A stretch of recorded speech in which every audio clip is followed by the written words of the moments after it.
Now, the reason I said that, I would never sit up here and denigrate any of the heavyweights, like CBS, Warner Brothers. And Ron's got a young son. I remember him when he was a little shorty doo-wop. He's a big doo-wop now. What do Ryan do? Ryan is the president of Atlanta Chapel Publishing. Wow. All right. Yeah. I remember when he was down here, now he's taller and big as I am now. So, it's great to be part of something that, you can see take on a whole other kind of manifestation. And speaking of Motown, 2648 West Grand Boulevard, Detroit, Michigan. Yeah. Let me tell you the importance of Motown. Minnie, say that again? We love you too. We were being interviewed, and this here one lady came up to me, and she was interviewing us, and she was talking to me, and she said, Otis, we love Motown sound and the Temptations, because, now check this out, she said, because even over in Croatia, Romania, she said, we heard you guys recognize. I said, wait, backup train. You Romania? Well, he said, oh yeah, y'all Temptation Motown big over there. And that made me stop and say, wow, universally, Motown is known the world over, wherever we go.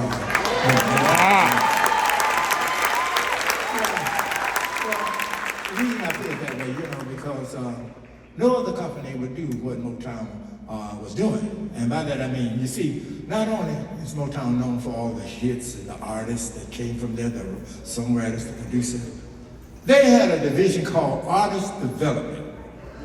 So I guess you said, what's artist development?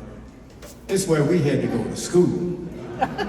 Yeah, you laugh, but we went. Maurice King, see, Barry had some wonderful thespians, Maurice King, our vocal coach, he was grooming us, rather they were grooming. Before I get to that, let me say this.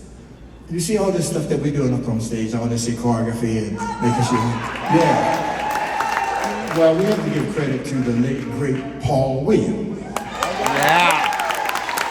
Aside from that, we have Paul's nephew, Adrian Williams, playing guitar for us.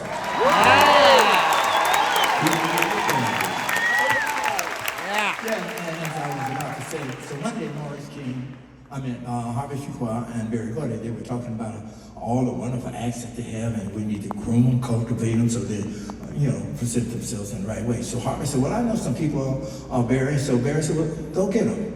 So now the division that I'm talking about is called Artist Development.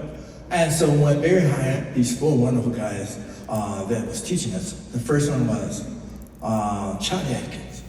Now, Pops, boy, you better be on your P's and Q's, because his steps wasn't easy to do. You got to move here and, move. Boy, move your ass. You can't go to Cleveland if you move your ass. Boy, you talk to us just like that. Yes, sir, Pops, yes, sir. So when we mastered his stuff, then here come Maurice King, our vocal coach.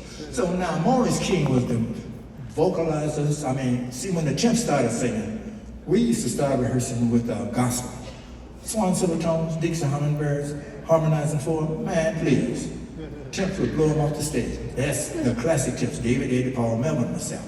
So, so one day Maurice, teaching us about singing some close harmonies, like the modern airs, the four freshmen, the high-lows. See, now those kind of harmonies, you have to stay on your note, because if you got off of it, boy, get your ass back up on that note. You make me harmony sound better. That's what we say, yes, Pop, yes, Pop. So he taught us. Then there was another great chord from Fontaine, and our keyboardist that would make sure we stayed in pitch, Johnny Allen.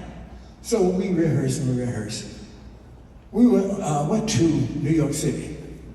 Now, they had been grooming us to go to Las Vegas to play the Smart Rooms, which we still play.